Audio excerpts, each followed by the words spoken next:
Everybody, it's Colette Baron-Reid. I'm back with the astrology and oracle card reading. I like to call it the astro oracle reading, and people don't know what it was. So I'm like, well, I don't need to say what it is. That I blend astrology with oracle cards, pretty accurate according to you guys anyway.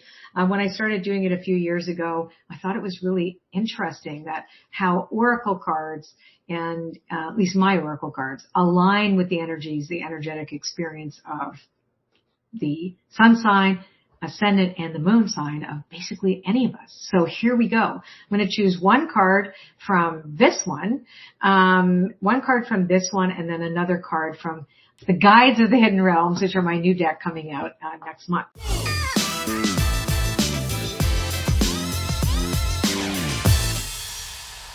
So here we go for Aries. What's going on for Aries in May?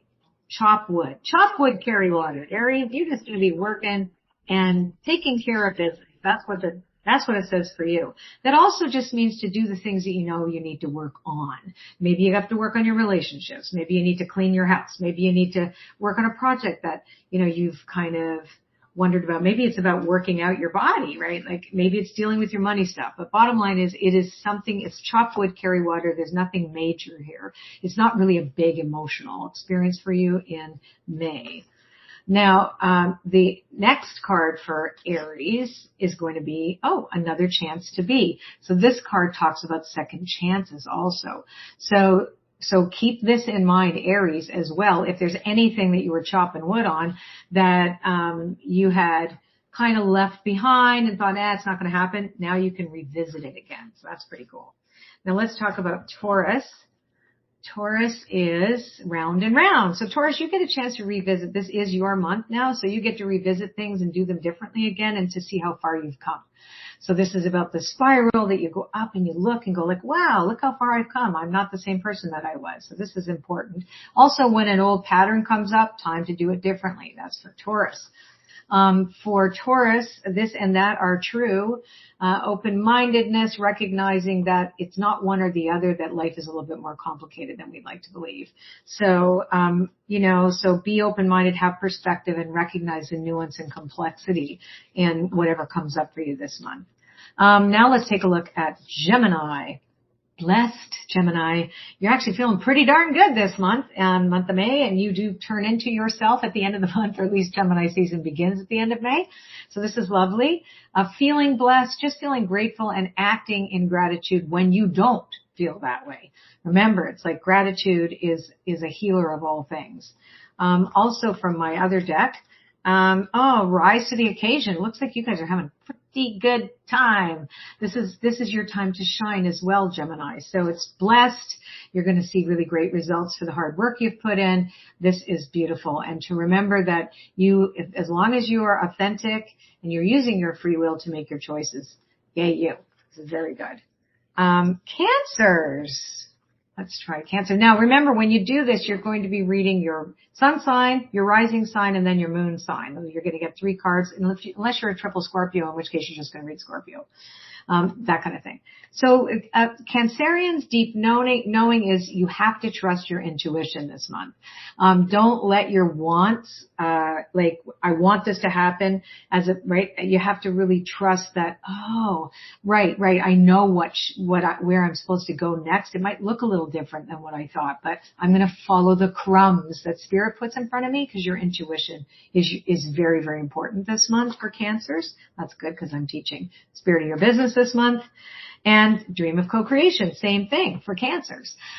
This is about co-creating, knowing that you have whatever you need to co-create the life that you desire, and to remember too that that Spirit's your partner. That's your number one priority, is that even in business, like I always say, the spirit of my business gives me my information. I'm not doing this by myself. So co-creation for Cancers as well. Now let's take a look at Leo. Here and now, Leo, stay as grounded as you can in the here and now. Don't plan too far ahead, and don't look back in the past for what you didn't do right. This card is very important for you to recognize that you have an opportunity to really just assess in the now.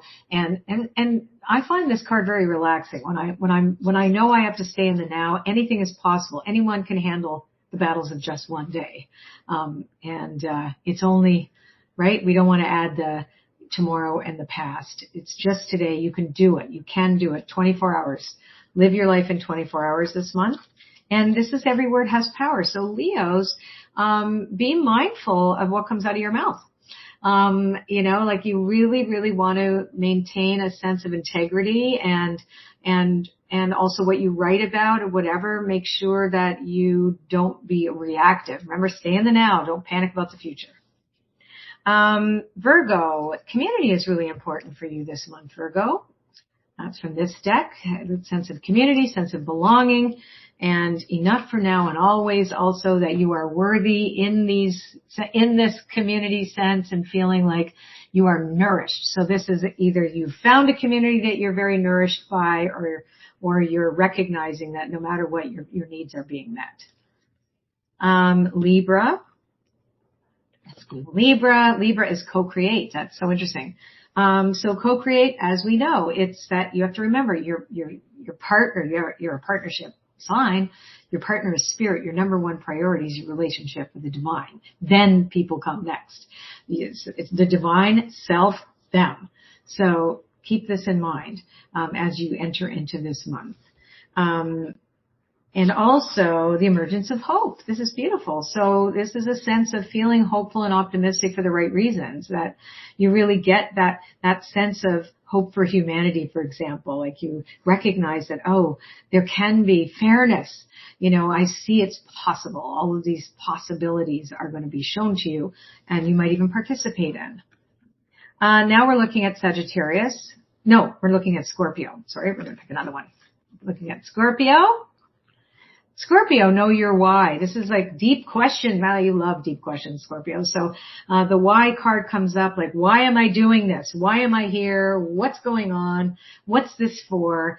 Asking yourself some really good questions this month. And letting go of stories. This is a card of all about, there's a little gremlin there. You're letting go of the stories that limit you. That's for Scorpio. Now let's look at Sag. Chaos and conflict. So recognize that can be around you, but that doesn't mean you've created it. It means that you can be the eye in the storm. That's what this is suggesting, that it's there already. As long as you don't identify yourself with it, like not my circus, not my monkeys. Like don't get into unnecessary drama at all. And you also have letting go of stories. So it's the idea that, what story do I have around chaos and drama? No. I'm going to stay really super grounded and be myself. Now let's look at Capricorn, orphaned. Capricorn is you have to remember that you need people. You can't isolate. This is not a good month for you to isolate. And it's a month where you have to be the one to reach out to other people. Even if sometimes you feel left out about things, you have to ask, am I overworking? Am I just doing too much? Who do I belong to? Where do I belong? And you have to take the action this month. And then on my deck, the burden of choice. Like sometimes it's easier not to do anything, but this is saying you have to make a choice and you have to make the right choice. And just making any choice will get you out of the doldrums, this month. Now let's take a look at Aquarius. So Aquarius is all about peace, which is great. Peace of mind, and slowing down. So you've got frozen for a time and you've got peace. So it's about not rushing forward this month, really allowing yourself to slow down and rest. Oh my gosh. Okay. Last but not least, we're talking about Pisces. Pisces. Oh, this is great. So Pisces is a very languid month. And it's about receiving, being very receptive this month. And, you also got a call to transformation. So that when you allow and you receive information, your transformation is assured.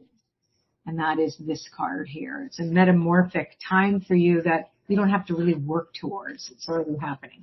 Anyway, I hope you enjoyed these readings. Check out my website, ColetteBaron-Reid.com. Sign up to my newsletter. We give all kinds of free stuff away and I write blogs and hopefully you'll get something out of it. Anyway, you take care.